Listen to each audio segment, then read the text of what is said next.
सबसे अच्छा शस्त्र। दरबारी कार्यवाही के मध्य बादशाह अकबर ने दरबारियों से एक प्रश्न पूछा। प्रश्न था, बचाव के लिए सबसे अच्छा शस्त्र कौन सा है। एक एक कर दरबारियों ने इस प्रश्न का उत्तर दिया। किसी ने तलवार कहा तो किसी ने भाला, किसी ने तीर कमान कहा तो किसी ने चाकू। जब बीरबल की बारी आई तो वह बोला, जहाँ पनाह। मेरे विचार से मुसीबत में जो हाथ में हो वही सबसे अच्छा शस्त्र होता है। बीरबल का उत्तर सुन दरबारी उसका मजाक उड़ाने लगे। अकबर भी उसके उत्तर के संतुष्ट नहीं हुए। बीरबल उस दिन तो अपमान की घूंट पीकर रह गया, लेकिन अपनी बात सही साबित करने का मौका बहुत जल्द उसके हाथ लग गया। बादशाह अकबर अक्सर भेष बदलकर नगर भ्रमण पर निकला करते थे। बीरबल भी उनके साथ ही होते थे। एक दिन इसी तरह वे दोनों नगर भ्रमण पर निकले।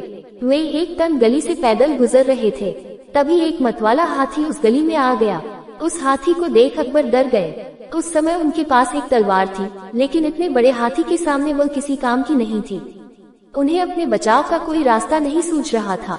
गली इतनी तंग थी कि वहाँ से भाग पाना लगभग नामुमकिन था। उस गली में एक किनारे पर एक छोटा सा पिल्ला बैठा हुआ था। जब बीरबल की नजर उस पर पड़ी तो उसने उसे उठाया और हाथी के ऊपर फेंक दिया। इस तरह हाथी के ऊपर उछाल दिए जाने पर पिल्ला डर गया। उसने हाथी की सूंड को कसकर पकड़ लिया। पिल्ले की इस हरकत पर हाथी भी घबरा गया और अपनी सूंड झटकने लगा। हाथी की सूंड झटकने पर पिल्ला सूंड से फिसलने लगा और स्वयं को गिरने से बचाने के लिए उसने अपने पंजे और दांत हाथी की सूंड पर गड़ा दिए। हाथी बिलबिला उठा और सूंड को झटकते हुए पलटकर गली के बाहर भागने लगा। हाथी के गली से बाहर भागने पर अकबर को चैन आया। पसीना पोंछते हुए जब उन्होंने बीरबल को देखा तो बीरबल मुस्कुरा रहा था। अकबर बीरबल की मुस्कुराहट का अर्थ समझ नहीं पाए और पूछ बैठे, बीरबल, ऐसी संकट की घड़ी में भी तुम मुस्कुरा रहे हो। बीरबल बोला, जहाँ पनाह। मुसीबत की इस घड़ी में छोटा सा पिल्ला हमारा शस्त्र बना और हमारी रक्षा की।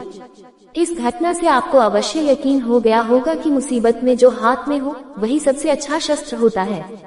अकबर ने भी मुस्कुराते हुए हामी भरी और बोले, बीरबल तुम सही थे। उस प्रश्न के सही उत्तर के साथ आज हमारी रक्षा करने के लिए भी तुम पुरस्कार के पात्र हो।